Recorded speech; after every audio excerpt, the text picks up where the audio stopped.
YouTube was Keyshawn Davis is set to fight Berinchyk for a world championship. People are saying Keyshawn is ducking Andy Cruz, although I believe they're gonna fight sooner than later. And what does the 135 division look like in 5 years? Let's get it. All right, first of all, Keyshawn Davis to fight Berinchyk for a world championship. I believe that Berinchyk is the let me do process of elimination. Shakur WBC, Loma is what WBA, WBO. I really don't know which belt Keyshawn fighting for, but it's not WBC. It's not Shakur WBC belt, and I think Tank WBA champion. So it's either for the WBO or the IBF that Keyshawn fighting for. So obviously, if he win the IBF belt, we know how busy he gonna be because they force you to fight your mandatories unless you unify. So he gonna be seeing a lot of people name. If Shakur, if Keyshawn wins the IBF championship belt, I believe he even gonna say Shakur name. Cause although they best friends, I still think they both want the same thing, and that's to be undisputed at 135. So if they both want to be undisputed, they're gonna have to fight each other eventually, especially if Keyshawn IBF. Because the IBF, the way they enforce it is either you fight your mandatory or you pay them 20,000 so you have time to negotiate with a champion to unify. And in Keyshawn's case, if I believe he's top ranked. I don't know if he's a top ranked exclusive fighter. So if he was to go fight with Matchroom of his own with Shakur, or go fight on Amazon Prime with Tank, then he would probably have to pay a fee to fight on another platform. So it's gonna get real interesting if when Keyshawn, if well, I'm gonna say win because I believe Keyshawn will win this championship. But I know it's gonna be tough against Berinchyk. You know, he a champion for a reason. But I think Keyshawn's style, his trainer, they specialize going against unique styles. Bomac specialize in breaking down styles.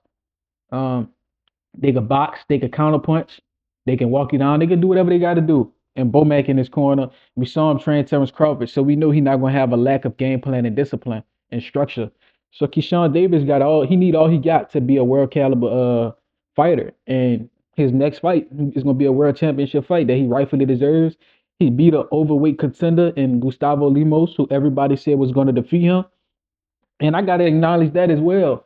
Everybody disappeared. First of all, it was Gustavo Limo's got a good chance of beating Keyshawn. He a Argentinian. He got an Argentinian style. He a pressure fighter. He overweight by 10 pounds. He broke the contract weight, and then he broke the rehydration clause, and he still fucking lost. Yeah, he a bum for that. That's bum shit. You can't break two clauses and lose. You disappointed your whole family. Like you embarrassed. You brought shame to your last name. The Lemos last name, like that now they could disrespect that name because Lemos he brought shame upon his name. That Lemos name, he got shame on it because what he did in that ring. And now people saying Keyshawn is ducking Andy Cruz. Um, is he ducking Andy Cruz? Andy Cruz will have to send him a contract and him turn it down for me to believe he dug Andy Cruz. Do I think he needs to fight Andy Cruz? Absolutely. Because Andy Cruz handed Keyshawn his last four losses in the amateurs and beat him for a gold medal in the Olympics. So if I'm Keyshawn, that's a huge name on my list. I gotta beat him. Simple as that. But I don't think he's ducking because I don't know if contracts were sent. Anybody turned down contracts? I heard Keyshawn sent Andy Cruz team a contract. That's what I heard. So, um, is he ducking? I don't think he's ducking. Do I want them to fight? Yeah, I believe they have to fight. That's a storyline that they got to follow through with. Um, because we know amateur competitions can travel into the pros.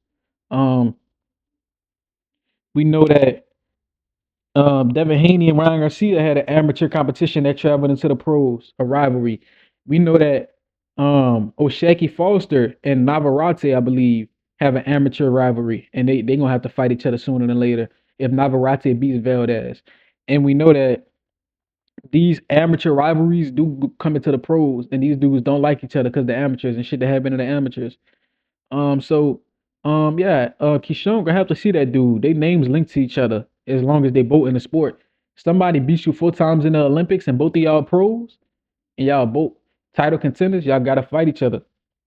And I believe that Andy Cruz, the way he might do it is I believe he might go through the whenever Keyshawn becomes champion, he might become the contender or the mandatory for Keyshawn. So Keyshawn gotta see him. That's the best way I see them two fighting each other. If Andy Cruz becomes mandatory for Keyshawn, I'll see them being able to fight each other. But yeah, I believe they're gonna fight sooner than later. Andy Cruz only got what 4, 5 fights in the pros. So these dudes getting in the pros late, but they need to be active like in Abdullah Mason, get their record up, get their professional experience up. And I'm gonna speak on Abdullah Mason. Yeah, and that opens up into my next topic. What does the 135 division look like in 5 years? Y'all heard me mention Abdullah Mason and all the young dudes, Floyd Schofield and Carmel Moten and all these dudes. But when Tank and Shakur and Keyshawn are inevitably gone from this division in 5 years because they're gonna outgrow it, what will the division look like? Or will Tank and them still be in this division, still holding those belts hostage? Honestly, I think them dudes gonna have to move up. They grown men. You get bigger as a man. It's just natural. You're gonna get bigger. They're gonna have to move up. 135 gonna be killing them. We saw Devin Haney have to move up, and while he was still young, you know, Devin Haney moved up. He was 24, 25. He left 135 because he a bigger fighter. Abdullah Mason is even bigger than Devin Haney. So Abdullah Mason not gonna be at 135 for too long. I don't know what his plans are to get a belt to unify at 135, then move up and try to become undisputed. Who knows what their plans gonna be? But in 5 years, Tank and Devin and Shakur are gonna be playing Lomachenko's role. They're gonna be the old fighter going out trying to leave with legacy, and they're gonna have these young fighters who's gonna take over. But will Andy Cruz be around the division in 5 years? Are him and Keyshawn gonna fight before 5 years from now? Like, what is it going to look like? And that's what's so interesting about 135 because it's a revolving door. New talent is always being bred and filtered through 135. Terrence Crawford came through 135. A lot of fighters come through that division, and more American talent is going to keep getting produced, and they're gonna keep going through 135, and then they shit nobody could do about it. Um, it's like a conveyor belt, you know. The products just keep going. The production assembly, the production line, and shit just keep going. And that's what the American fighters like are like. It's like a production line. Like they gonna keep having, more kids get into the sport to escape from poverty, and they talent. African American people have innate physical talents and just abilities, mental, um, academic, physical, whatever. It don't matter. They got those type of abilities, and it's natural to them, man. They just adopt.